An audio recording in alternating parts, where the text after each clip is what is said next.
ये देखिए कितना सॉफ्ट और जिगली बना है। ये देखिए, आप खुद देख सकते हैं। देखिए, अब इसको काटेंगे।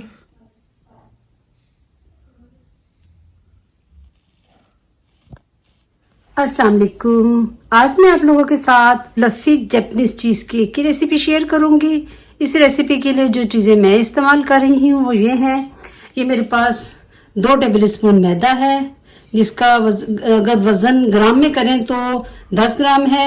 4 टेबल स्पून कॉर्नफ्लावर है, ये 20 ग्राम है। हाफ कप के करीब चीनी है, ये 60 ग्राम है। और क्रीम चीज़ इसको इसमें इस्तेमाल करेंगे। ये 180 ग्राम के करीब है। 30 ग्राम इसमें बटर जाएगा।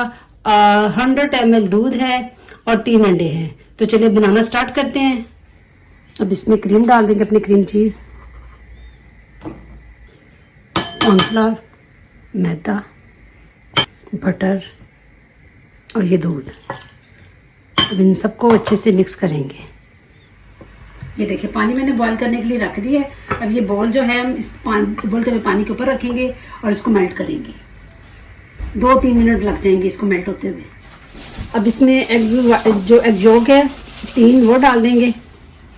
इसको मिक्स कर लेंगे और इसको बीट कर देंगे। अब ये चीनी है, चीनी को हम एक साइड में डालेंगे, थोड़ा थोड़ा करके 3 टाइम में डालेंगे। अब इसको स्टेन करेंगे, ये वाले बैटर को, जिसमें हमने अपने अंडों की जर्दी डाली थी। अंडे की जो हमने सफ़ेदी को बीट किया था चीनी डाल के, ये इसमें थोड़ा थोड़ा करके डालेंगे। फिर बाकी आहिस्ता आहिस्ता 1-2 चम्मच डालते रहेंगे ताकि सारी अच्छे से सफ़ेदी मिक्स हो जाए। एकदम इसकी झाग कम ना हो, बस इसको हल्के हाथों से हमने घुमाना है। अब ये देखिए, अपने बैटर को केक मोल्ड जो होता है उसमें डाल देंगे। इसको मैंने बटर पेपर लगा के चारों तरफ लगा दिया था। अब 1-2 दफ़ा इसको टैप करेंगे, ज़्यादा नहीं करना। अब ये एक बर्तन लिया है, इसमें गर्म पानी डालेंगे।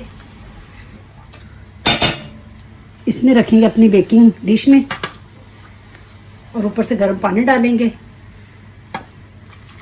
160 पे प्री हीट करने के लिए छोड़ दिया था तकरीबन 15 मिनट पहले।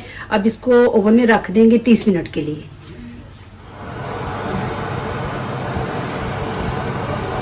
ये पूरे, अब इसको निकालेंगे।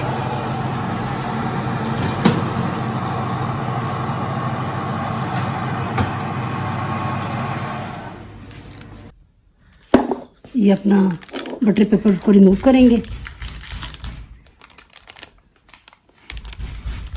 कितना सॉफ्ट और जिगली बना है, ये देखें, आप खुद देख सकते हैं। देखिए, अब इसको काटेंगे।